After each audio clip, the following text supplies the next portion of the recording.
अस्सलाम वालेकुम दोस्तों की हाल चाल है। मैं ਤੁਹਾਡਾ ਮੇਜ਼ਬਾਨ ਮੁਹੰਮਦ ਸ਼ਾਹ ਤੇ ਤੁਸੀਂ ਦੇਖ ਰਹੇ ਹੋ ਆਪਣਾ YouTube ਚੈਨਲ ਸੁਪਰ ਟੀਵੀ। ਸਭ ਤੋਂ ਪਹਿਲੇ ਜਿਹੜੇ ਵੀਰ ਆਪਣੇ ਚੈਨਲ ਤੇ ਨਵੇਂ ਆ ਚੈਨਲ ਨੂੰ ਸਬਸਕ੍ਰਾਈਬ ਕਰੋ ਤੇ ਬੈਲ ਆਈਕਨ ਨੂੰ ਪ੍ਰੈਸ ਕਰੋ ਤਾਂ ਕਿ ਜਿਹੜੀ ਵੀ ਵੀਡੀਓ ਲਾਈਏ ਉਹਦੀ ਭਰਾਵਾਂ ਨੂੰ बर वक्त ਇਤਲਾਹ ਮਿਲੇ। ਬਾਬਾ ਜੀ ਗੋਡ ਫਾਰਮ ਦੀ ਲਾਟ ਲੈ ਕੇ ਆਏ ਸੀਗੇ ਕੱਲ, ਲੇਕਿਨ ਕੱਲ ਇੱਕ ਐਮਰਜੈਂਸੀ ਬਣ ਗਈ। ਥੋੜਾ ਜਿਹਾ ਮੈਂ ਨਾ ਫੋਨ ਸ਼ੋਨ ਨਹੀਂ ਸੁਣ ਸਕਿਆ। ਬੜੇ ਸਾਰੇ ਦੋਸਤਾਂ ਨੇ ਮੈਨੂੰ ਗੁੱਸਾ ਵੀ ਕੀਤਾ, ਕਹਿੰਦੇ ਯਾਰ ਤੂੰ ਰਿਪਲਾਈ ਨਹੀਂ ਕਰ ਰਿਹਾ। लेकिन वो मेरे मेहमान आ गए राइट टाइम तो मैं 2-3 घंटे बिजी रह गया, इस करके ना रिप्लाई नहीं कर सकिया। सुबह फिर वो बारिश की वजह तो नेट ऑफ हो गया, सारी दिन नेट भी नहीं चलिया। अज लैके आया विचों काफ़ी जानवर साढ़े 3-4 जानवर सेल हो गए। बाकी जो जानवर खड़े हैं उन्होंने मैं तुम्हें इंशाल्लाह रेट शेट भी दस दिना तो जानवर भी चैक करा दें। जोड़े भरा पसंद आएगा मैंने WhatsApp का नंबर उपर चल रहा, WhatsApp पर इंशाल्लाह फ़ौरन रिप्लाई आएगा। लाइक कमेंट शेयर लाजमी। तो कैमरामैन साहब ज़रा दिखाओ जानवर अपने। आ है जी माशाल्लाह, वेला चेक कर सकते हो इन्हों, यदि लेंथ चेक करो, प्रिंट चेक करो। कैमरामैन साहब ज़रा आ चेक करो, आ चीज़ है जी प्योर माशाल्लाह, प्योर मक्खी चीना। यदि वेल, यदि लेंथ, कलर सारा कुछ माशाल्लाह A1 मदरसे मंडी का माल। लेकिन ये असी जिहड़ा इन्ना सस्ता दे रहे हैं, ये 2-3 वजूहात ने। साढ़े नाल एक बाबा जी ने, बाबा जी गॉड फार्म, जोड़े बाबा जी का तुहानूं अक्सर तारफ भी कराई दा, रेट शेट भी लई दे उन्होंने को। ये परचेजिंग वही कर रहे हैं, एक्सपर्ट भी ने बहुत ज़्यादा।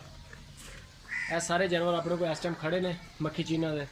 और ये बाइंग इस तरह होंदी है, परचेज इस तरह असी कर रहे हैं। माल सारा जोड़ा कि पिंडां थावां तो गलियां महल्लियां चों असीं इकट्ठा कर रहे हैं।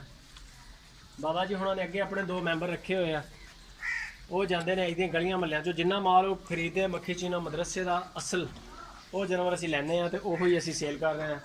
सब तो मेन वजह ही ये है साडे रेटां दी कमी दी। बड़े सारे दोस्त जिहड़े ने वो कहंदे ने यार तुहाडा रेट इन्ना घट है, की वजह? लेकिन उन्होंने ये नहीं पता भी अगर असीं यही माल मंडी चों जाके लैने तो इस मंडी के इस साइज़ का जो जानवर है सानूं 16-16 हज़ार रुपये का मिलना। कैमरामैन साहब ज़रा तसल्ली कराओ।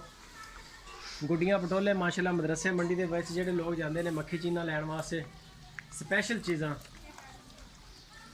अच्छे प्रिंट विच, अच्छे कलर दे विच, लम्मियां वेलां, लम्मी लेंथ।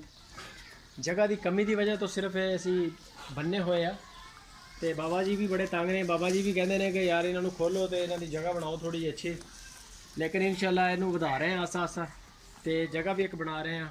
वो फिर इंशाल्लाह माल खुला ही होया करेगा, तो फिर नाले सोना भी ज़्यादा लगेगा तो नाले चौकस भी ज़्यादा तो नज़र आएगा। इस टाइम सारे पट्ठे छट्टे खा रहे हैं तो एक्टिव जानवर सारे फुल यह चेक कर सकते हो माशाल्लाह। आ कैमरामैन साहब ज़रा दिखाओ इन्हों तसल्ली नाल वेला शेला इन्हों। ये माशाल्लाह फुल एक्टिव जानवर ने, कोई इशू नहीं किसी भी किस्म का। तो जोड़े वीर अपने चैनल पर नवे आए हैं उन्होंने रिक्वेस्ट वही पुराने वाली है कि चैनल को सबसक्राइब करो। जे अगर माल सस्ते रेटां दे लैना भी आ तो देखना भी चाहते हो तो मंडियां दे भी रेट इंशाल्लाह बहुत अच्छे देंगे। बाबा जी नूं सादे हैं, बाबा जी आओ ज़रा तो दसो सानू रेट शेट इन्हां दे प्यार मोहब्बत वाले। विचों साडे जानवर जेडे 2-3 जानवर सेल हो चुके हैं। एक वड्डी पार्ट सीगी, उहदी वजह तो असीं कल एक एवरेज सैट कीती सीगी। बाबा जी आओ ज़रा, बाबा जी आओ ज़रा तो दसो हुण सानू इन्हां दे की रेट शेट प्यार मोहब्बत वाले। कल अपने को सी 2-3 जानवर यानी कि जेड़ा एक वड्डी पार्ट सीगी वो सेल अपनी हुई है। 3 जानवर तो मैं दसिया भी सीगा कि 3 जानवर अपने जिहड़े इन्हां दा सानू पेमेंट आ चुकी है। तो उन्हां दे करके ना असीं इन्हां दी रेट भी डाउन हो गया क्योंकि वड्डा जानवर विचों निकल चुका है। अच्छा बाबा जी हुण दसो ज़रा 13,500 पुट्ठा, 13,500 रुपया पुट्ठा। तो बाबा जी माल जेड़ा माल गारंटी वाला अपना माल गारंटी है, किसी किस्म का कोई फॉल्ट आ कोई फॉल्ट। अच्छा दोस्तों साढ़े कोल एक पट्ठ हैगी है, मैं तुहानूं भी चेक करवाना। उस पट्ठ का साढ़ा 4 दफ़ा सानू उस पट्ठ के बंदे ने पैसे भेजने की कोशिश की है, लेकिन उस सेल नहीं की। उसकी वजह यह सी कि उन्होंने टंपरेचर हो गया थोड़ा जहा, मौसम की चेंजिंग वजह तो वो वैक्सीन जारी है। वो पट्ठ जी वो भी तुहानूं मैं चेक करवाना। तो यह है जी पट्ठ, ये तुसीं देख सकते हो थोड़े थोड़े ये जोड़े लूम वाल ये यानी कि जोड़े थोड़े थोड़े खड़े ने। इनू टंपरेचर की वजह तो खुला भी छड्डिया होया तो, लेकिन बड़ी बैटर अल्लाह की मेहरबानी ने काफ़ी बैटर आ। पहले तो बहुत ज़्यादा डैम ना यानी कि बैठ गई सी, लेकिन माशाल्लाह ओरिजिनल चीज़ है, ओरिजिनल प्रिंट।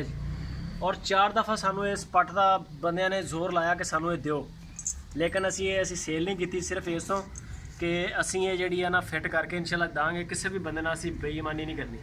ਜਦੋਂ ਅਸੀਂ ਪੈਸੇ ਪੂਰੇ ਲੈ ਰਹੇ ਹਾਂ ਚੀਜ਼ ਦੇ ਤੇ ਫਿਰ ਅਸੀਂ ਚੀਜ਼ ਮਾੜੀ ਜੇ ਅਗਰ ਦਾਂਗੇ ਤੇ ਅਸੀਂ ਆਪਣੇ ਵੀ ਗੁਨਾਹਗਾਰ ਹਾਂ ਤੇ ਅਸੀਂ ਆਪਣੀ ਆਖਰਤ ਵੀ ਖਰਾਬ ਕਰਾਂਗੇ।